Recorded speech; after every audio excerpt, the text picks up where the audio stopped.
Hey there everybody, hope your day is going well. Jakir Adult School Gaming here, and welcome back to another Thoughtful Thursday. Yeah, this time, well, even more tales from retail. I have my own, well, actually my own is kind of short, maybe not as bad as the last one, but still extremely annoying. Yeah, so, let's just get into this. Let's see. R/Tales from Retail, and let's see. Okay, the first one is called Retail Superhero. Okay, to premise this, I am a shift supervisor for a retail drugstore chain. Oh, hold on. I've got to put my glasses on, especially since I got the new prescription. I can see even better. Okay, like a lot of retailers, we are having a very bad shoplifting problem. Oh, good. Yeah, I can imagine. I mean, hell, even back in, like the mid-2010s, it was pretty bad when I was working wall hell. Thieves will come and fill bags with hundreds, if not thousands of dollars of merchandise and walk out. We are well aware that repeat offenders... Wait, what? We are well aware that these are a part of much larger crime rings. Okay. Some reason my eyes went a line down too much. Most are repeat offenders to the point where we have nicknames for them. We are told by our higher-ups to please tally up what was stolen, save the surveillance footage, and file a police report, along with store security report. Okay? Due to the repeat offenders, I create a file system in the office where we have multiple reports filed under each nickname. Yeah, I kind of talked with the, asset protection, I think it was called, or was it called something else? I don't know, that sounds right. But yeah, I talked with them plenty of times, and people would pick up receipts from the friggin' parking lot, go search out those certain items, then try to run up to customer service and saying, hey, we need to return these. You didn't actually buy them, idiot. Anyway, that was, well, I mean, and the thing is, sometimes it would ring up to, well over $1,000, which is a felony. Yeah, but I take it this as something else. For a few months, we had a repeat offender who we nicknamed Tall. He was very tall, think 6'4" to 6'6". He would come in and steal expensive skin and hair care, usually several $1,000s in one go. Huh, okay. One day we see a man walk out with a large pillowcase full of merchandise. A customer tells us she saw him in the hair care section waiting for her to leave. I check the cameras and immediately recognize Tall. Oh boy. I get on the phone with the police. While I'm on the phone, my employee gets a call from a customer.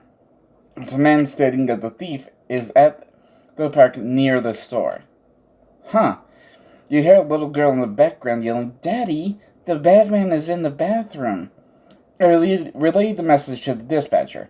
I don't know if the customer had followed Tall or just happened to go to the park as well. Fast forward 30 minutes later, I get a call from a police officer asking if I could text him a picture of our thief. They have detained someone matching the general description. I comply. Fast forward another half hour, and we have 2 police cars in front of our store, and an officer asking who would like to make an eyewitness identification. My employee volunteers. After confirming, the officer comes in with a large drawstring bag full of merchandise. We're tying everything up as the officer keeps removing stuff from the bag. It felt like a bad game show as the total went up.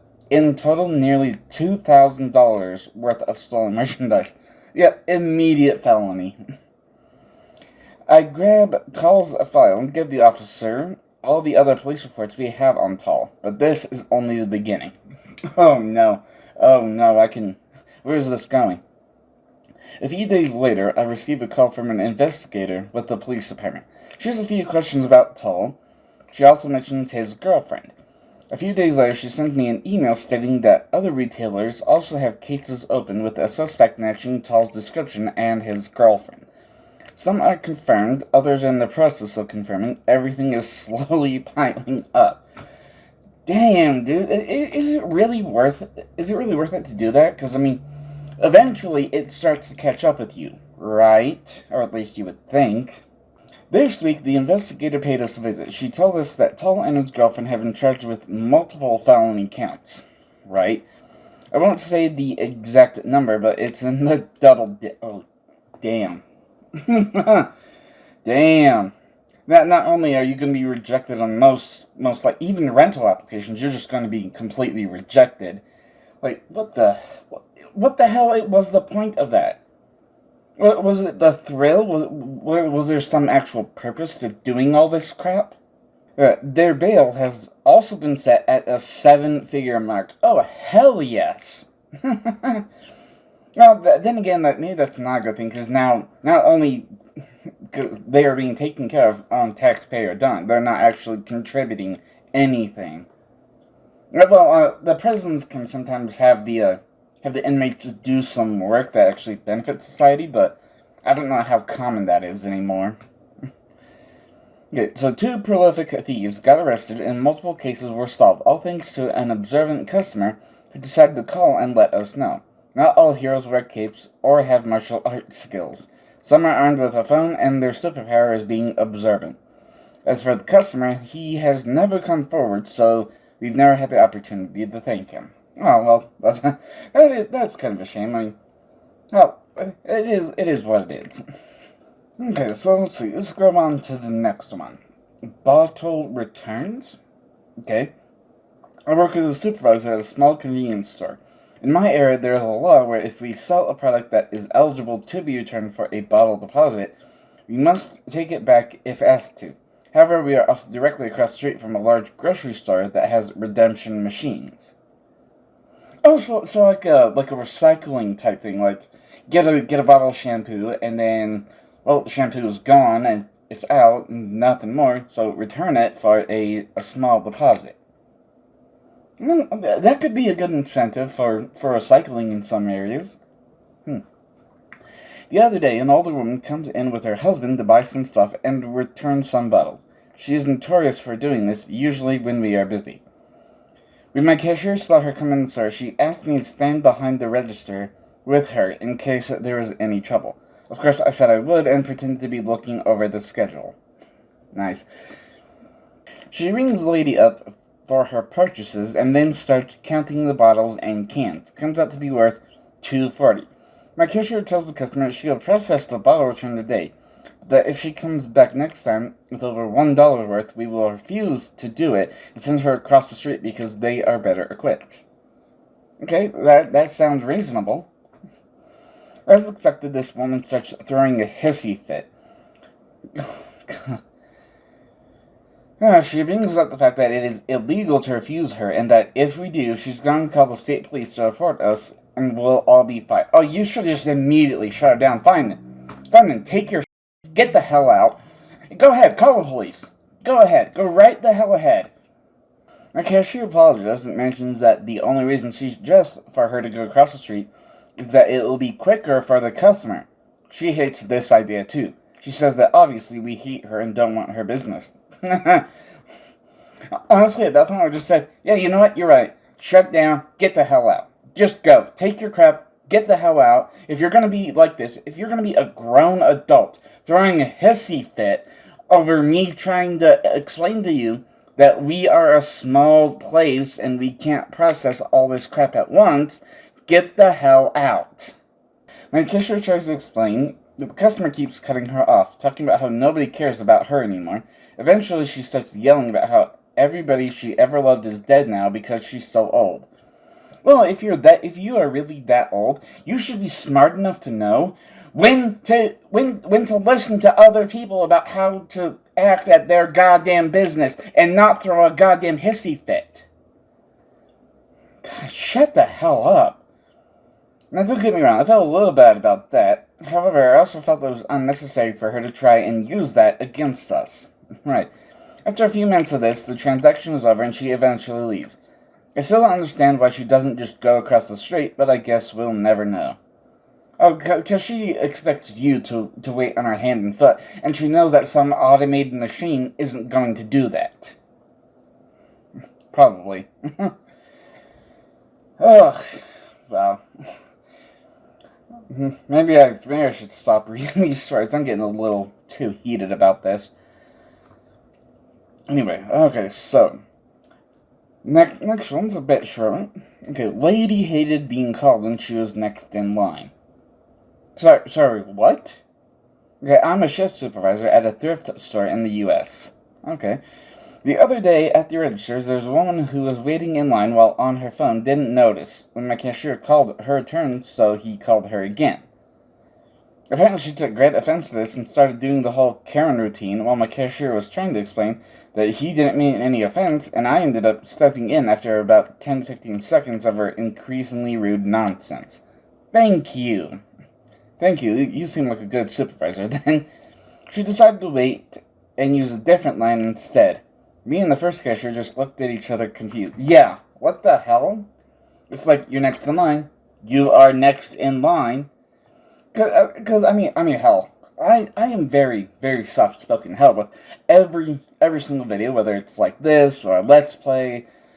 Well, okay, in the streams, I do have to, like, adjust the microphone audio up a bit and the game audio down a bit, just so I can be heard, because I'm so soft-spoken. And in any recorded videos, like Wild Wednesday, Thoughtful Thursday, any Let's Play series, I have to raise my voice by a full 5 decibels, just so I can actually be heard. Because I'm soft-spoken. And if I try to tell someone, like, oh, hey, hello, over here, hello, over here, and then people get all offended that I raise my voice, it's just, well, you didn't pull your head far enough out of your ass to listen to me the first time. What the hell? So, obviously, you didn't hear me, so I need to raise my voice so you can hear me. Ugh. Yeah. Moving on. Okay, so, how dare you follow the law? Oh, no, is this gonna have something to do with, like, alcohol sales or something? I don't know. Let's see. Okay, I'm a shift supervisor for a retail drugstore chain. One of the services we provide is photo. Like a lot of places, our main type of photo is digital. We do offer film development, however, it is a send-out service and could take 2 to 3 weeks. Okay, maybe you're just not equipped for it or something. Maybe you just don't have the right equipment to do it, and, like, whatever company you're contracted for takes that long. Usually when people call asking if we provide film service, I tell them of the wait time. If they sound upset or ask where it has faster service, I let them know that it is illegal to process film in our state. Sorry, what? Wait, what? That way the customer doesn't waste their time calling other retailers. It is illegal due to EPA violations and corrosion to pipes. Usually a customer is still upset, but thanks me for saving them a lot of time. Depending on how the conversation goes, I do inform customers that if a hobbyist has a closet darkroom, one could technically get away with it. However, I do not know where to find them. So it's illegal to develop film in your state? That sounds a little weird. Okay, so I tried to look it up, and there doesn't seem to be much information about being illegal to develop film in any state. At least not that I could find. Maybe I worded the Google search wrong. I mean, there have been times where I had to reword a Google search 7 different times just to get the actual information that I wanted. Anyway, so one day, I'm in the photo department when I received this Karen phone call. Me, photo department, OP speaking, how can I help you? Karen, do you do disposable cameras? Well, yes. However, it is a send-out order and takes 2 to 3 weeks. 2 to 3 weeks? My son needs these pictures next week. Not anywhere that has 1 hour photo? For you? Probably not. Me, it is illegal to process film in this state, so all places we send out and have a significant wait time. Illegal to print photos? My son needs these photos for his project next week, or he will fail. Can't you just print his photos? Wait. Hold on. Fail. Your son will fail, as in failed a class. Okay, first off, why doesn't the class use digital? I mean, hell, I remember taking a photography class back in high school, well, honestly, it was an easy A. But well, technically I had my own digital camera. There were a handful of digital cameras that could be borrowed, and they were, like, signed out to students, and they were digital. They had, like, a little card in them, like, oh, hey, put your photos in this card, then, of course, like, with the school computers, log in with your own password, store it on your own little, like, 5 GB internal storage drive, which, honestly, not much, but with a handful of photos, you can fit a few thousand on there with 5 GB, trust me. And then go from there. And, like, the class cameras were rotated through. Thankfully, I had my own digital camera, so I didn't have to worry about that. But, like, what the hell? What do you mean, like, a film camera? Okay, first off, if the class is doing some kind of, like, disposable camera and it prints on film and then you have to develop it in a dark room, wouldn't the class know of somewhere to get those photos developed? Because, I mean, obviously this place isn't doing it. And I'm sure the teacher would have called ahead and, if the teacher didn't have a way to develop the film, I'm pretty sure the teacher would have called a number of places saying, hey, can you develop film from a disposable camera? And then, maybe not. Who the hell? God damn. Yeah, I think Karen needs to pull her head out of her ass, again, and figure out what's going on. Okay, back to the story. In order to print film, first the film needs to be processed in a bunch of chemicals. Then the film is run through a light machine. We no longer have any of that stuff. The chemicals harm the environment and cause pipe damage, which is why film processing is illegal in this state. Okay. If it's illegal, where do you send them? To the state where it's still legal. Which state? Insert state, I guess, because, I don't know. The state I live in is on one coast of the USA. The state where we send them is on the other coast. That state? No wonder it takes so long. Don't you have anywhere closer? The company that we have a contract with is in that state. Right? My son needs these photos next week. Can't you just do them? Not for you. By now I'm juggling whether I should tell her about the closet darkrooms, but I decided not to. This goes for several rounds of, it's legal, we don't have the equipment. I don't know what to tell you. Well, thanks a lot for failing my son, click.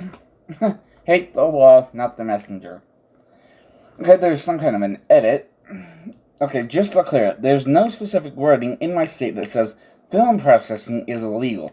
However, disposal of the chemicals used to process film are an EPA violation in my state, and the chemicals are known to harm the pipes. If one were to come up with a more eco-friendly way to process film, then one could legally process film in my state.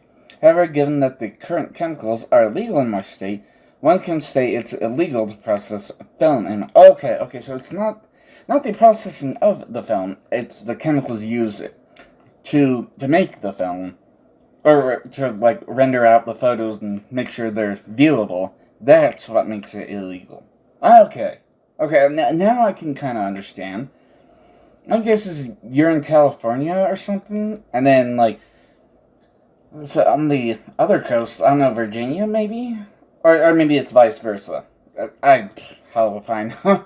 At least I would just think, like, immediately California, and then ship way over to the East Coast. Oh, but it could be reversed. Okay, so if the chemicals are illegal, that actually does make a bit more sense. If the chemicals are outlawed, and it's just, well, there's no other way. And it's not as though someone's going to come up with a new way to develop film, because we're in a digital age. Who the hell is developing film except, again, maybe for a class, and then the classroom teacher should know where to go. And even if the teacher is out, a good teacher should send out notes to, like, a substitute, or to the principal or the board, or whatever the hell, depending on, like, the type of school and the level of schooling, whatever. Maybe the teacher can just, like, send out an email blast saying, hey, if any students ask about where to develop film, tell them to go to this place. Maybe it's someone who does a private practice and knows how to properly dispose of those chemicals. Yeah, Karen just needs to figure out what in the hell's going on. And the apple didn't fall far from the tree because her son is obviously an idiot who didn't ask, where in the hell do I develop this film teach? Okay, one more. Hell, another long one, because my story is actually kind of short. Not as bad as last tale from retail, but yeah. So, okay, this one, we will not hold your packages. Okay. Some background. I'm a shift supervisor for a retail drugstore chain. One service of our store offers is a pickup and drop-off for one of those package delivery companies. DC. Wait, hold on. Package delivery companies, DC? I honestly don't know that one. I mean, okay, because I know there's Amazon and FedEx, UPS. I don't know if there's one that stands for DC. But you know what? It doesn't matter. It really don't, because I'm just here to read a story. If the package has an age-restricted item, it's usually dropped at our store. So are packages where the recipient wasn't home for a few days. Okay, that can kind of make sense. It's just like, hey, like something needs to be signed for. Someone needs to pick it up. Can't just leave it at the on the porch. Have to have someone actually pick it up and take it inside. Got it. Sometimes customers ask for their packages to be rerouted to our stores so porch pirates can't get to them. Yes, exactly. We strongly emphasize we are only associated with DC, not any of its competitors, and due to us being a third party, we have a very limited service and a lot of restrictions. Okay, whenever a package is picked up or dropped off, we must scan into DC's system. A few weeks ago, we received 2 packages addressed to our DC service, however they weren't scanning. We first brushed it off as a glitch. We know it had the same name, Karen. Karen came and got her packages. I got suspicious when our third package came, but it was delivered by Amazon. Due to it being the rush hour, I just took the package. Oh no. That's not good. 2 weeks ago, an employee received the mail from the post office, and along with the store's mail, there was a package for Karen addressed to our DC service. Employee showed me the package an hour later. I attempted to scan it in to no avail. I showed it to my store manager. Store manager said if a package does not scan, to give it back to the delivery person and to let employees know that only management will take mail and deliveries from now on. Okay, so that way you avoid confusion, avoid any, I don't know, but it was a dress house, so I took it. Avoiding that kind of confusion. That makes sense. But last week we got our answer to the mysterious Karen packages. I'm working the late shift when I get a call. Oh, great, customer. Hey, I had a package delivered 2 days ago to your store. I have another package being delivered tomorrow. However, I won't be able to come get it for another few days. Will you hold it until then? Okay, thinking she's talking about DC. Okay, DC has us hold packages on site for at least a week. Longer, if we ask. It's not from DC. Oh, well, we're a third-party pickup and drop-off site for DC. We only accept packages from DC. Can you check if my package is there? My name is Karen. Everything clicked. Oh, wow. Actually, we are no longer accepting your packages. They do not scan. If they do not, they will be given back to the delivery person. But I was told I could store my packages at your place. No, we're a third-party DC location. We only accept and store packages for DC. This went back and forth for a while. I told her at least 3 times we're a third-party pickup and drop-off site for DC. I did check for her packages. None were here. I informed Karen of that. So, how do I get my packages? Well, you'll have to contact the delivery company, right? Karen hung up, and I sent a bulk text out to all of management stating the mystery of the Karen packages had been solved. Nice, nice. At least you're communicating with everyone. Most management I know would just go, well, no, piss off, and then she comes in and talks to someone else. Oh, well, so and so said you could. Okay, but at least you're communicating. No way, no possible. Stop her.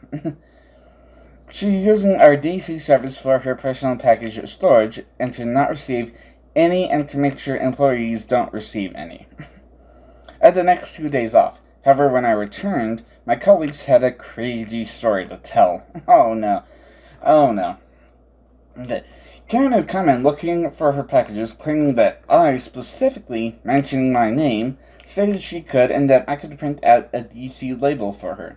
She even described me as a white woman, which almost caused one employee to burst out laughing. For the record, I'm an Oriental Asian woman. One look at me and it's unmistakable. I was born and raised in the USA, so I speak perfect English with no accents. Fair enough. I do have an American first name, which is used at work. My last name is also American sounding due to marriage, however it's seldomly used with customers. Nice. My colleagues also know I don't take stuff from anybody, and I'm a pretty strict follower of the rules and can be quite tough when others don't follow them. Fair enough, it's just like, the rules are there, just follow them, and everything's good. Pretty much, I would have never made a promise that to Karen. Got so bad that my store manager had to get involved. He tells Karen the same thing I told her. Somewhere in the conversation, Karen mentions a friend or something online, telling her to do this so her packages won't get stolen. Wait, you never heard of a P.O. box or something? I mean, that's exactly what they're for. They stop your packages, like maybe you're not home for a few days on end. No, you even called and said you're not going to be able to pick it up for a few extra days. So yeah, just that's what a P.O. box is for. You don't use something for free. You pay for something and then a service happens. That's how the world works. You get nothing for nothing. Bitch. We reported Karen to our district manager and to all the other stores in the area. It's been a week and so far, no more packages addressed to Karen have come in. Let's hope it stays that way. Yeah. Let's hope. My God. Look, that Karen should have been using like some kind of a P.O. box with the post office, or maybe, I don't know. I'm sure if I looked it up, I could find some like mail storage service where it's like, hey, have all my mail redirected to this address, and maybe it's for a company. The company looks and okay, this is for Jacarried, and then it puts them all in a certain box. Then maybe I come back 2 or 3 days later, and it's just, oh hey, we have a bunch of mail for you that you had stopped. Okay, let me make sure that all future mail gets rerouted to me, and maybe it's like 1 or 2 days before that actually fills in, and maybe some of the mail is still going to that service, and it's as simple as that. Just you pay for a service, and then they hold your mail. They don't open it. They just go, yep, that's the right name, that's the right name, that's the right name, that's the right name. Anyway, okay, so that took me a little while to get through, but I do have at least one more story I can tell from my time in retail. Honestly, I don't know what in the hell I'm going to do next month, or for the future. Who knows. I'll get around to that when I eventually get around to that. So, back in my time, the torment of Lazarus. I mean, working Walmart. Well, it's not that different. Yeah, I was working the dairy department for most of the torture. And here's the thing, I had been working that department for so damn long. If you named a brand of anything, you could tell me a brand of anything, and I would be able to tell you exactly where it is. Now, depending on the brand, you might need to be a little more specific on what you're looking for. Like, hell, freaking Land O'Lakes is a hostile takeover in the dairy department. They have juice, they have butter, eggs, yogurt, milk substitutes, sliced cheese, shredded cheese, string cheese, block cheese, and everything else as well. It's just, what the hell, more Land O'Lakes? Do they just have, like, are they trying to make a monopoly? Well, they are kind of expensive, so maybe not a monopoly, but they're definitely a competitor. I restock those shelves quite a bit. Anyway, one day I'm just out on the floor stocking the shelves, and this yeah, someone wants to ask me a question. Because it's Walmart, you can't ask a question, you have to ask a question. Yeah, they were looking for some brand of yogurt. And like I said, I knew where everything was. I was stocking all those shelves in the dairy department, 8 hours a day, 5 days a week, for most of my 3.5 years working there. Yeah, and honestly, when she said the brand name, I had never even heard of it. I don't even remember what the hell it was. But she asked me, and I have never even heard of that. Now, explain to me what in the hell this Karen's problem is when she just goes, it is spelled with these letters. Are you kidding me? I have never heard of it. I can't even see a soul behind her eyes when she just does the typical Karen huff and storms away. And I honestly thought that was the end of it. But no. No. Yeah, the next day. I'm not even joking. The next day. The same exact Karen comes into the dairy department first thing in the morning. Like I said, first thing in the morning, so I barely rolled out of bed, drove to work, and started working. Like, some of the lights are on, but not everything. The entire house is warmed up, so to speak. And yeah, she specifically asked me, "Hello, I'm looking for this specific brand of yogurt." Well, I've never heard of that before.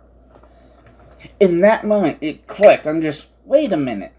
Weren't you the one asking about that same exact brand of yogurt yesterday?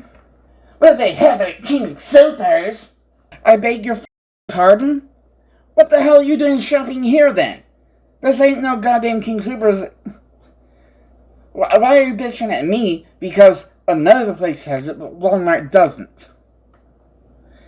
Someone please tell me how in the hell that makes any look of sense. And at that moment, I decided to return her own attitude back to her in kind. Welcome to Walmart! Then I turned around, ignored her, and just continued stocking the shelves, because it's just, you do not get to walk into my place of work and tell me what to do. You don't see me coming down to your job and knocking the sailors' cocks out of your mouth. Okay, well, that is it for my story. So, I mean, hell. Yeah, comment shoutouts, that's always more fun than flashing back to the PTSD inducement of working Walmart. So, okay, that's where I was. Okay, I have to confer with my notes and what I see in the comments section. Sometimes comments do vanish. Thanks to YouTube. Anyway, this time, starting off with Beverly Stewart. Yeah, it was Pokemon First Gen episode 64, The Earth Badge. Saying, great episode. Well, thank you. Thank you for that. And then, okay, so then we have Frizetti. This time on, Pokemon First Gen episode 65, Ancient Pokemon in Action. Saying, another amazing video. Yes. Well, thank you for that. Always good to have stuff here. Or, well, have your comments, and then I can check them out, eventually. Okay. Then we have a quick succession of comments.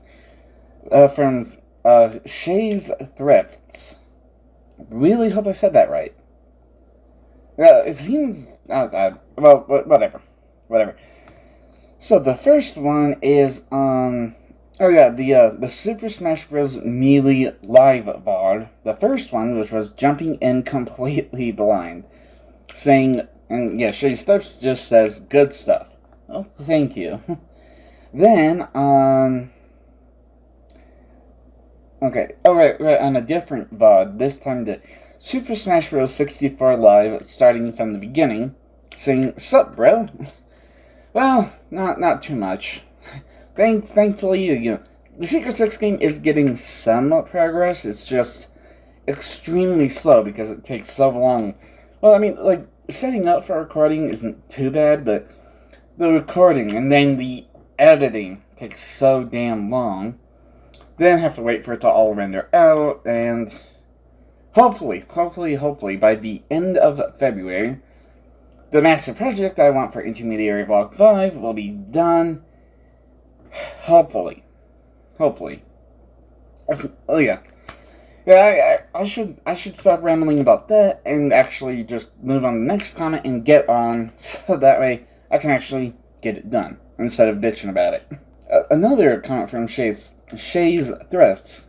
This time not on a VOD, but on which one was it? Thoughtful Thursday 23. Okay, yeah. Thoughtful Thursday 23. Tales from Retail 4. This being Tales from Retail 5. Yeah, and Shay's Thrifts says, I hate retail. You and me both, friend. You and me both. I can never, ever work a retail job again, thanks to Walmart and the customer base. It's not entirely the customer base either, it's also the management. Management treats employees like absolute crap, so then the customers think they can also treat the customers like absolute crap. It's just a vicious cycle. Okay, and, yeah, well, last comment from now, this one from Frizetti. Pokemon First Gen episode 66, Legendary Pokemon in Action.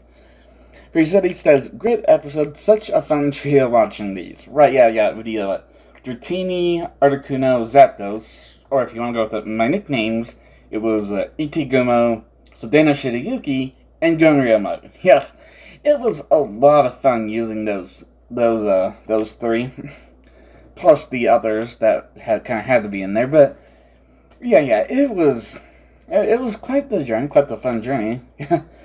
First, let's see, by now, what's coming out? What would be coming out? Oh, right, the Elite Four grind, I think, because, yeah, well, it just been PokeTalk 24, so now going into, like, the Elite Four rounds episode, I forget exactly how many rounds are in each episode, but yeah, unfortunately, things are coming to an end fairly quickly. Maybe a little too quickly, because, like I said, I do not know if I'm going to be able to get the Secret 6 game done in time. Hopefully I will. Maybe not. Yeah, but whatever. That doesn't matter. What matters is that, well, this is the end of Thoughtful Thursday. So, yeah, and like I said at the beginning, I don't know what I'm going to be doing for the next Thoughtful Thursday, but by the time it comes around to me needing to record it, I'll come up with something at least. Who knows? Who knows what's going to happen? Because I don't yet, but eventually I will.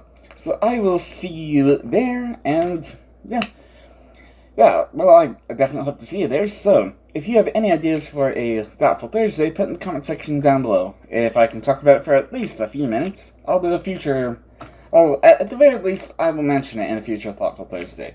And I will see you there. Thank you all so much for watching. Don't forget to smash that like button, subscribe if you haven't, hit the bell so you can always be notified whenever I upload another video. And of course, have fun.